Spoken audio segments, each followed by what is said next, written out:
Oh, hey, what's up, Katie? What are you doing? Are you Where'd like you come from? standing, sleeping up, or what? Oh, no, I was in the zone. I was trying to memorize our verse for the day. Oh. And I think I got it. Well, let's hear it. I want to hear it. It goes like this in Genesis 2:3. So God blessed the seventh day and made it holy, because on it God rested from all his work that he had done in creation. Aaron, that's awesome. It goes with our theme of the day perfectly. Our theme of the day, and just a reminder, it's day 5. Day 5. Of our FCC Wow. Sports Meeting. Can you believe it's crazy? Crazy. But anyways, our theme for the day is being disciplined to rest. Discipline to rest. I know. It sounds kind of crazy, right? Like you think of athletes, working hard every single day, practicing. You don't really think a lot about them resting. But it's actually essential for an athlete, for their health, that they take time to rest their body. Yeah, I guess if God said it, how much more do we need to rest? Right. We're only human. But you know what, Aaron? It's not time to rest just yet. We've still got day 5 of Sports Mania, and we're going to hear from our 2 coaches today from Art and T-Ball. Oh, this is going to be so cool. It's gonna be awesome. So excited to learn these things. I can't wait. You guys are too. Let's do it.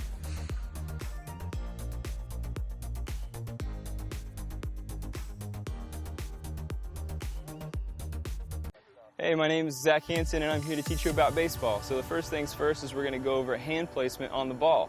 So this is a 4-seam grip where you will put your 2 fingers over the laces, just like that. That's a 4-seam.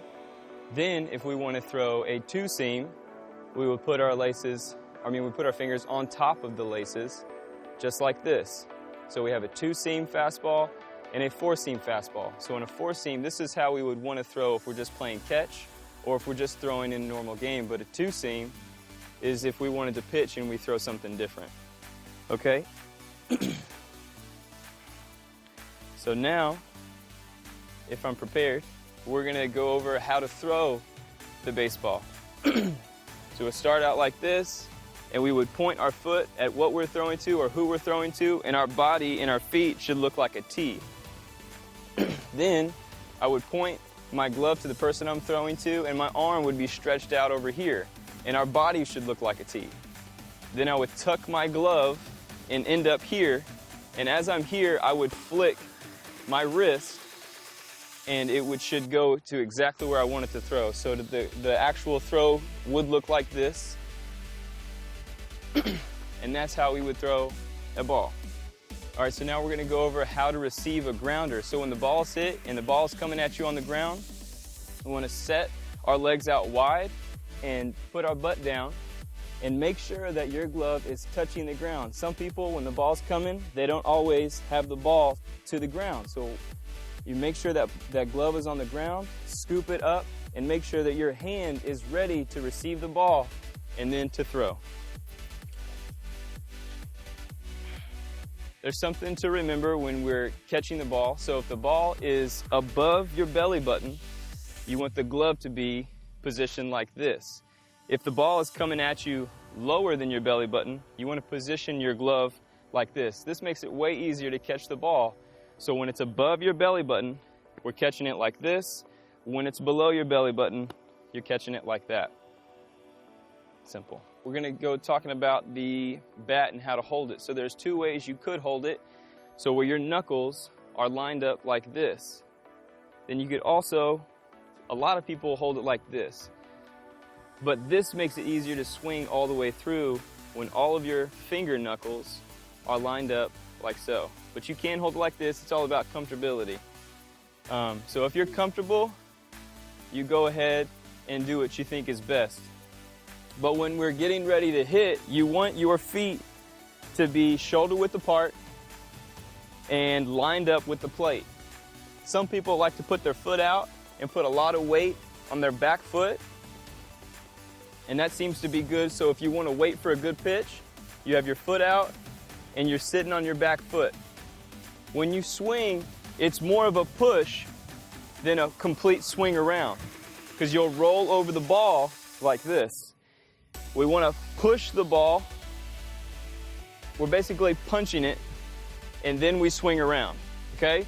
So we're not swinging over, we're punching through, and then swinging all the way through, just like that. All right, so our theme for today is getting rest and taking a break. And as Christians, we can get really busy or even really distracted. This world has a tendency to try to take our minds and our efforts away from God. Some of us have a lot going on. We have schoolwork, games, chores, friends, and maybe even sports. Now remember, God created us in a way that actually we do get really tired. And we need a day of rest. A day of getting refocused on what we do and who we are doing it for. You see, Jesus is our eternal Sabbath. When we come and be with Him, that's when we truly have rest. And it makes me think of in Genesis, when God created us, He created us, and then He had a Sabbath, and His Sabbath was spending time with His creation. He was enjoying what He made. There's a story also in Mark where it talks about two sisters, Martha and Mary. And Martha is running around doing a bunch of chores. She's cooking, she's cleaning, and she's trying to get the house ready for Jesus. And Martha gets fed up and says, "Jesus, can you tell my sister to help? She's just sitting there with you." And He says, "Martha, Martha, you are worried and upset about many things, but the one thing that is needed, she has. Mary has chosen what is better, and it will not be taken from her." So there really is a time, obviously, we need to work. We have to work. But there is also a need for us to get alone and sit and enjoy Jesus.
Boys and girls, welcome back to VBS. I hope you guys have been enjoying this week. It's been a really long and exciting week. So sadly today is our last day, but as you know, all good things come to an end. Which brings me to my next point. Be disciplined to rest. You've been practicing so hard and playing your sports and training really well. Genesis 2:3 says this, "Then God blessed the seventh day and made it holy, because on it he rested from all kind of work and creating that he had done." It's kind of crazy to think that God rested. Like, he gets tired? Thankfully, Psalms 121 says that God never sleeps and never slumbers. He's constantly watching over us and is protecting us. But why did God rest then? He did it as an example to us. He wanted to show us, his children, what it means to rest. We need to take time to praise him and glorify him for all the things that he has done. Rest allows us to take a step back and recognize the glory and magnificence of God. I remember a time when I had to rest in God's presence. I was in middle school and I had a lot of tests coming up one week. So I was spending the whole week studying for them and trying to learn as much as I could. That whole week I was stressing out and I was anxious about every single test that I was about to take.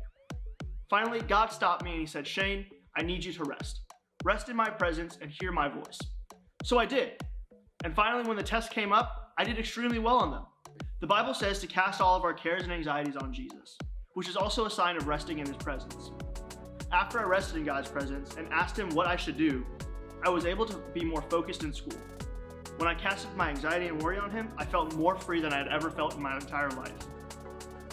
We all know that Jesus is the greatest thing in the whole entire universe. When we rest in his presence, by praying, by reading the word, or by worshiping him, we also get to partake in the greatness of his presence and strength. Let's commit to God by giving him our time and our future. Let's rest in him by spending time in his presence. Take a day to do nothing at all. You heard me right. Do nothing at all.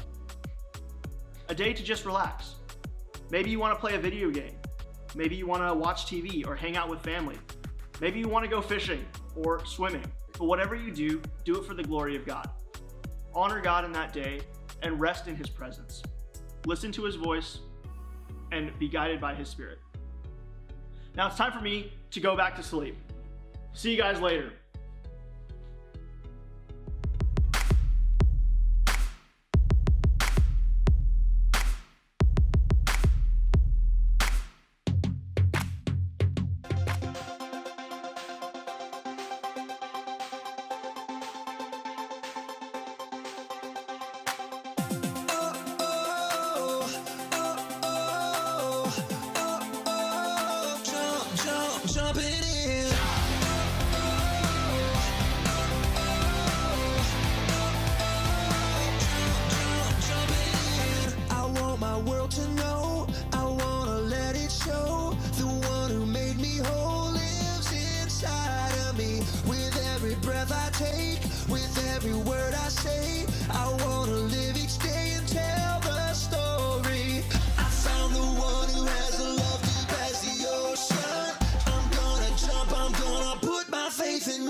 Jump into my world, gonna live to share my love with every boy and every girl. Gonna jump into my city, gonna jump into my world, gonna live to share my love with every boy and every girl. Oh, oh, oh, oh, oh.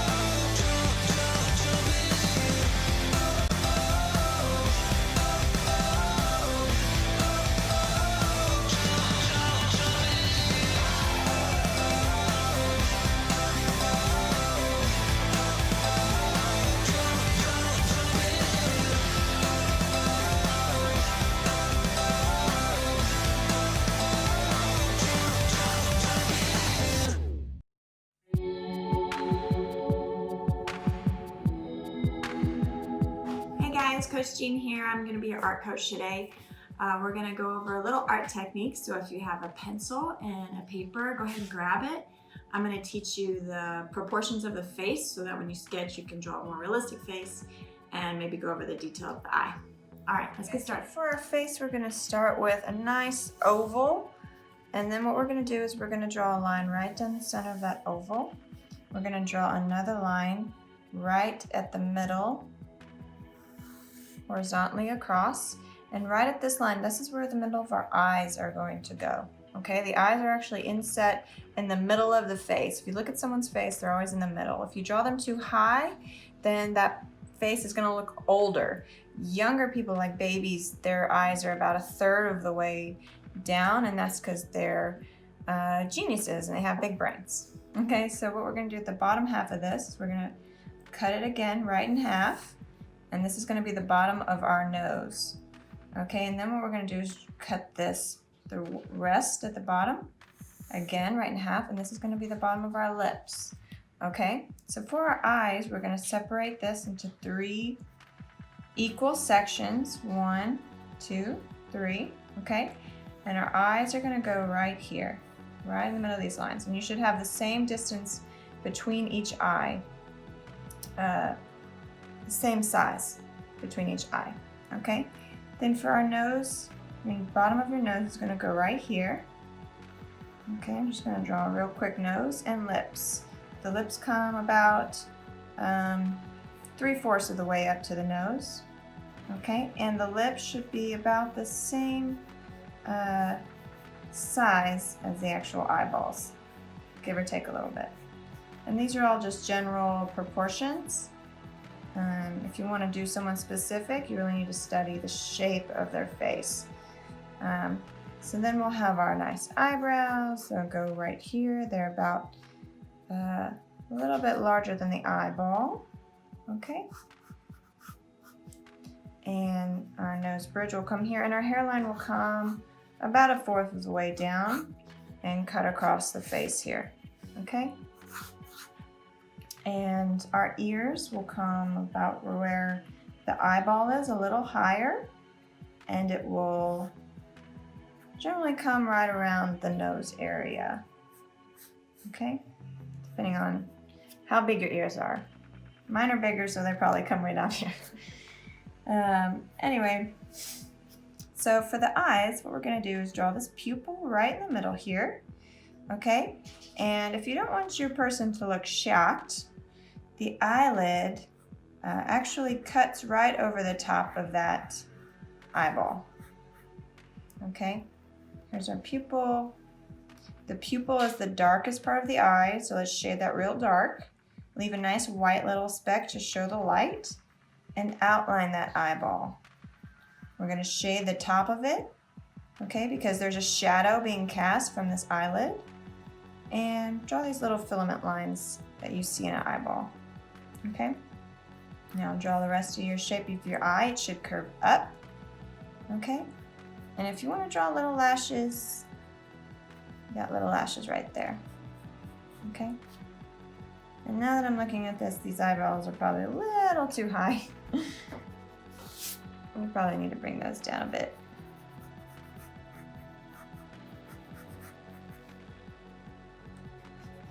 Okay. And you can then start erasing your numbers and your lines to make your eyes look more realistic. And then with shading and everything, your face should look something like this. Okay, see the length of the eyes right here in the middle of this oval, nose here, lips here, ears here, and that's the face. So I hope y'all enjoyed that little art lesson. As you know, today's theme is rest in the Lord, and I just want to encourage you about the importance of resting in the Lord. It is a discipline. It's something you have to practice. It's hard to stop and take time and just be with the Lord. As we've kind of learned from what's happening now, it's hard for everybody to stop, but it's so important. And I know from my own personal experience, as a mom of 2 little ones, I start my day serving them, washing, cleaning, cooking, all these things all throughout the day till the end of the day. And really I only have 1 to 2 hours of time in the day to myself for a long time. And I've noticed that if I spend that time with the Lord, laying down my stress and anxieties, refreshing myself with His Word, with His promises, with His truth, I'm more energetic. I have more energy. I have better energy. I can serve better. I can be a better wife, a better mother, a better friend. So it's really important to rest in the Lord, and especially when you're going through hard times. We recently had a really hard loss, and if someone had not encouraged me to rest in the Lord, and if I had not actually done it, it's an action, right? Jesus says, "Come to me, all who are burdened, and I will give you rest." We have to actually go to Him, and when we do, we lay down that burden that we have, that we're carrying, and we pick up His Word, His truth, His promises, and it's life to us, and it revives our soul. If I had not done that, I would have been lost in despair and hopelessness, right? But now, I still hurt. It still hurt. But I never felt alone, and I felt a sweet presence from the Lord, and it was revived my soul, and it just really comforted me. So I hope you'll know how important it is to rest in the Lord. Practice it each day. Take time, whatever it takes. Take multiple times in the day. Seek His Word. Seek His presence. Pray.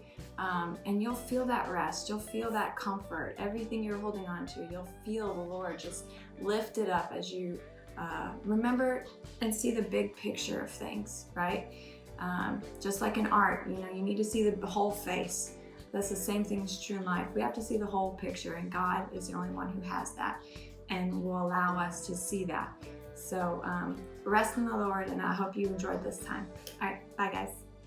All right, everybody. It is the end of our last day of FCC Sports Mania. I know that we're sad, but man, this has been a little different this year, but I think it's been a really cool experience. It has been. It really has been. And now we get to take the weekend to rest, and it reminds us of our memory verse, Genesis chapter 2, verse 3. Hit it. So on the seventh day, God blessed it, because on it He rested from all the work that He had done in creation. Woo. So now it's time for us to take a rest after all the fun stuff that we had this week. And we've had a lot of fun. Learned a lot of new arts, right? Like art classes, gymnastics, soccer. Like we've had a little bit of everything. So it's been fun. A ton of fun. Yeah.